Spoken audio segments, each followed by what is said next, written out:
კუპატა იასამნისფერი მინდვრების პლანეტაზე დაიბადა. ყველა ძაღლი ამ პლანეტაზე იბადება. თვალუწვდენელია იასამნისფერი მინდვრები. ძალიან ფართო და გრძელი. დედამიწაზეც გამოჰყვა ეს სიყვარული. დედამიწაზე ერთ პატარა ქალაქ ბათუმში, იქ, სადაც კუპატამ ცხოვრება გადაწყვიტა. ერთხელ კუპატა, რომელიც ახლო-მახლო უბნების გასაცნობა დაცუნცულებდა, მარტოხელა ციცინათელას გადაეყარა. რატომ ცხოვრობ აქ, ამდენ ადამიანთან ერთად?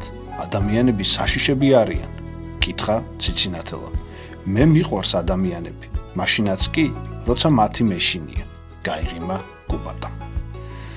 9 საათზე კუპატა ზებრასთან იჯდა, ყეფით აჩერებდა მანქანებს და ბავშვებს ბაღისკენ და სკოლისკენ მიუძღოდა.